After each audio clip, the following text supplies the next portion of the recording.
Hello viewers, সবাইকে স্বাগতম। Mini স্কুলের পক্ষ থেকে আমি নির্মল চন্দ্র সূত্রধর। আজকে আমি আলোচনা করব ট্রান্সফরমেশন অফ সেন্টেন্সের affirmative to negative, negative to অ্যাফার্মেটিভের আরও 5টি গুরুত্বপূর্ণ রুলস। পূর্বের ক্লাসগুলোতে আমি আলোচনা করেছিলাম 10টি গুরুত্বপূর্ণ রুলস।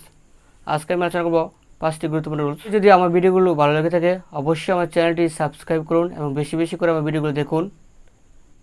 শুরুতে আমি চলে যাচ্ছি আলোচনায়। আমরা দেখতে পাচ্ছি রুলস নাম্বার 11 দেওয়া আছে, অ্যাফার্মেটিভ সেন্টেন্সটি যদি এভরিওয়ান দিয়ে শুরু হয়, নেগেটিভ করার সময় দেয়ার ইজ অথবা ওয়াজ, নো, ডট বাট হয়ে যাবে। যদি অ্যাফার্মেটিভ সেন্টেন্সটিতে এভরিবডি দিয়ে শুরু হয় তাহলে নেগেটিভ করার সময় দেয়ার ইজ অথবা ওয়াজ, নান, ডট বাট হয়ে যাবে।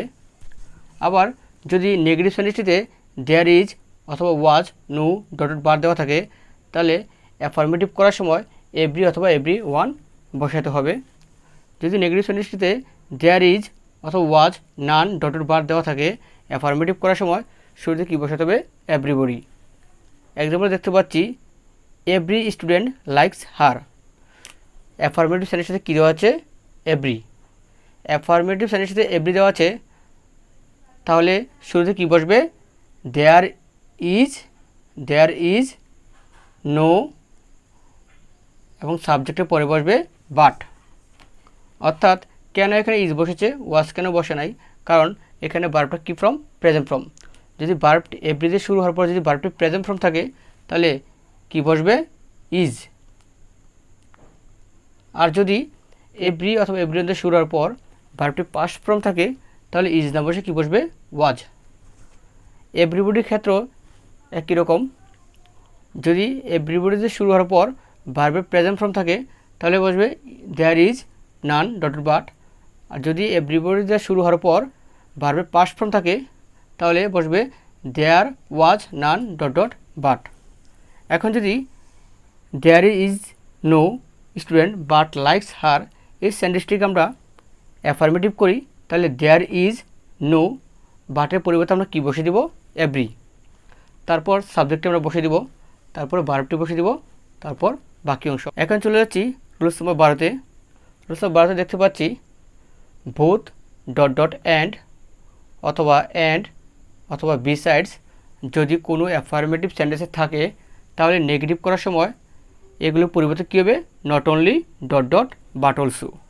অর্থাৎ বোথ, অ্যান্ড অথবা বিসাইড যদি কোনো অ্যাফার্মেটিভ সেন্টেন্সে থাকে নেগেটিভ করার সময় কী বসবে? Not only, but also. এখন একটি এক্সাম্পল আমরা দেখতে পাচ্ছি। এক্সাম্পলটির শুরুতে দেওয়া আছে both Rina and Bina can do it. এক্সাম্পলটিতে কী আছে? বোথ এবং কী আছে? অ্যান্ড। আমরা একটু আগে দেখেছি বোথ অ্যান্ড থাকলে কী পরিবর্তন হবে নেগেটিভ করার সময়। অর্থাৎ এই অ্যাফার্মেটিভ সেন্টেন্সটিতে বোথ অ্যান্ড থাকার কারণে বোথের পরিবর্তে কী হয়ে যাবে? Not only. অ্যান্ডের পরিবর্তে কী হয়ে যাবে? But also. সব কিছু ঠিক থাকবে। এবং আমরা দেখলাম অ্যাফার্মেটিভ কীভাবে নেগেটিভ করতে হয়। এখন যদি not only Rina but also Veena can do ইট এই সেন্টেন্সটিকে অর্থাৎ এই নেগেটিভ সেন্টেন্সটিকে অ্যাফার্মেটিভ করি তাই নট অনলির পরিবর্তন কী বসাবো? বোথ। বাট অলসো পরিবর্তন কী বসাবো?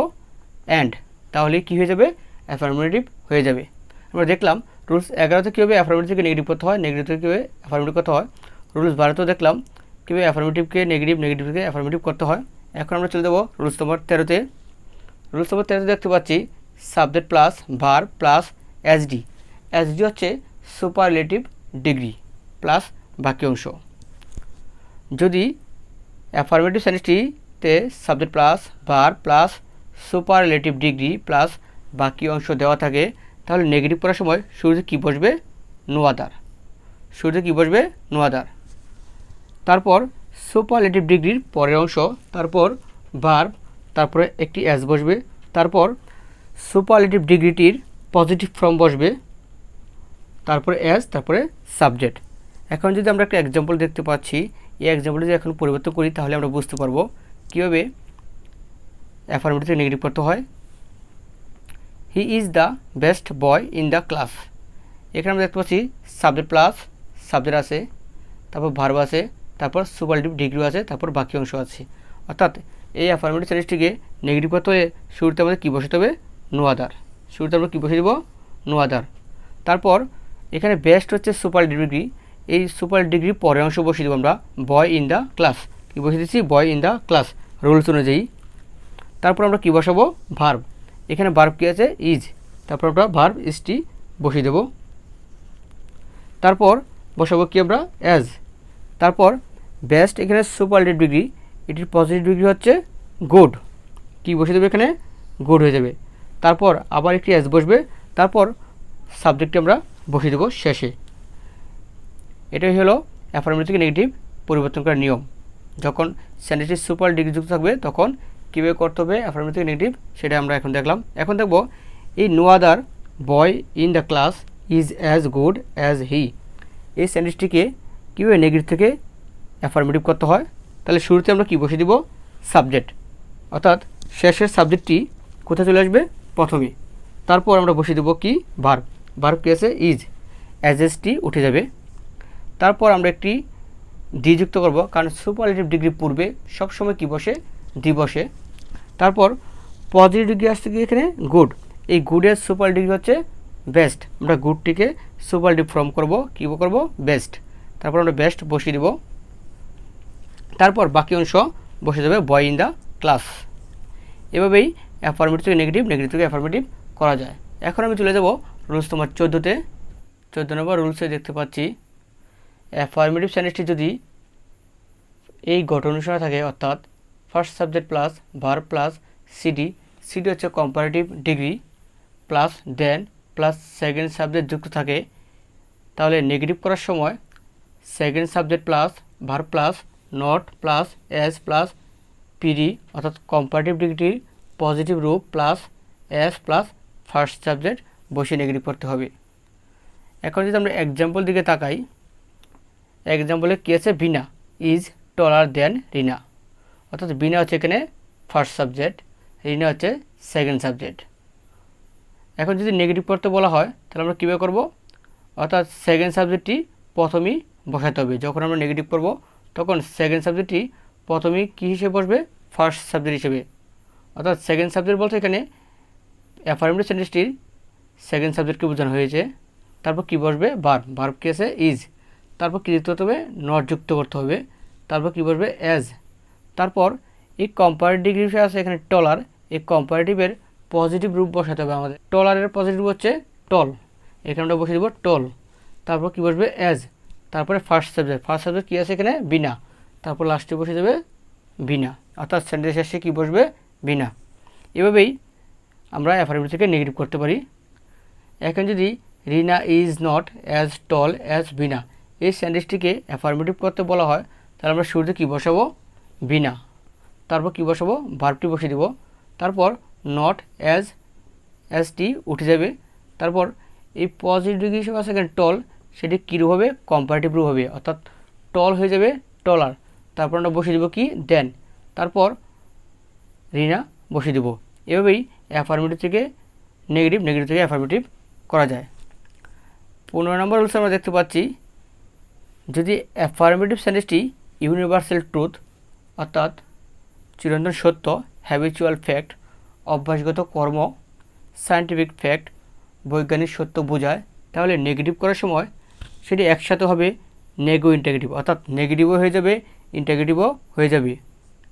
তখন আমাদের কী করতে হবে, যদি universal truth habitual fact scientific fact সেন্টেন্সটি কী থাকে সাবজেক্টের পর অক্সিলারি ভার্ব থাকে, তখন আমরা অক্সিলারি ভার্বটি শুরুতে বসিয়ে তারপর কী যুক্ত করবো নট যুক্ত করবো। আর যদি সাবজেক্টের পর অক্সিলারি ভার্ব না থাকে তাহলে ডোন্ট ডাজেন্ট ডিডেন্ট বসিয়ে সেটিকে আমরা নেগো ইন্টাগ্রেটিভ করব, আর শেষে বসবে প্রশ্নবোধক চিহ্ন। এক্সাম্পলে দেখতে পাচ্ছি হেলথ ইজ ওয়েলথ, এটি হচ্ছে একটি চিরন্তন সত্য বাক্য, সেন্টেন্সটি হচ্ছে অ্যাফার্মেটিভ সেন্টেন্স। এখন যদি এটাকে আমরা নেগেটিভ করি তাহলে একসাথে কী হবে নেগো ইন্টাগ্রেটিভ, অর্থাৎ যেহেতু সাবজেক্টের পর অক্সিলারি দেওয়া আছে তাহলে আমরা অক্সিলারিটি শুরুতে নিয়ে আসবো এবং তারপর কি যুক্ত করবো অ্যান্টি যুক্ত করবো, অর্থাৎ নটের সংযুক্ত রূপ। তারপর আমরা সাবজেক্টকে বসাবো, তারপর বাকি অংশ বসিয়ে তারপর শেষে আমরা বসাবো প্রশ্নবোধক চিহ্ন। তাহলে একসাথে কী হয়ে গেছে নেগেটিভও হয়েছে ইন্টাগ্রেটিভও হয়েছে, অর্থাৎ এটাকে বলা হয় নেগো ইন্টাগ্রেটিভ। যখন চিরন্তন সত্য অভ্যাসগত কর্ম বৈজ্ঞানিক সত্য কোনো অ্যাফার্মেটিভ সেন্টেন্সকে বোঝাবে তখন সেটিকে আমরা এভাবেই পরিবর্তন করব। আর যদি সাবজেক্টের পরে এখানে অক্সিলারি ভার্ব না থাকতো তখন আমরা শুরুতে বসাতাম ডোন্ট, ডাজেন্ট অথবা ডিডেন্ট। সেটা ভার্বের এবং সাবজেক্টের উপর নির্ভর করবে, ডোন্ট বসবে নাকি ডাজেন্ট বসবে নাকি ডিডেন্ট বসবে। ইজেন্ট হেলথ ওয়েলথ প্রশ্নবোধক চিহ্ন, এই নেগো ইন্টারগেটিভ সেন্টেন্সটিকে অ্যাফার্মেটিভ করতে বলা হয়, তাহলে আমরা শুরুতে কী বসাবো? সাবজেক্ট। তারপর আমরা কী বসাবো? ভার্ব। ভার্ব কী আছে এখানে? ইজ। অ্যান্টি অর্থাৎ নটের সঙ্গীত রূপটি আমরা উঠিয়ে দেবো, তারপর বাকি অংশ বসাবো এবং প্রশ্নবোধক চিহ্নটি উঠে কী বসবে? ফুল স্টপ চিহ্ন। এভাবেই অ্যাফার্মেটিভ থেকে নেগেটিভ, নেগেটিভ থেকে অ্যাফার্মেটিভ করা যায়। আমরা আজকে এই পর্যন্ত মোট 15টি রুলস দেখেছি affirmative to negative, negative to অ্যাফার্মেটিভের। এটাই ছিল আমার এই 3টি পার্টের মোট 15টি রুলসের আলোচনা, affirmative to negative, negative two affirmative. তো পরবর্তী ভিডিও দেখার আমন্ত্রণ জানিয়ে এখানে আমি শেষ করছি, এবং তার আগে যদি আমার ভিডিওগুলো ভালো লাগে থাকে অবশ্যই আমার চ্যানেলটি সাবস্ক্রাইব করুন এবং বেশি বেশি করে আমার ভিডিওগুলো দেখুন। এই আশা ব্যক্ত করে এখানে শেষ করছি। সবাই ভালো থাকবেন, সুস্থ থাকবেন। ধন্যবাদ সবাইকে।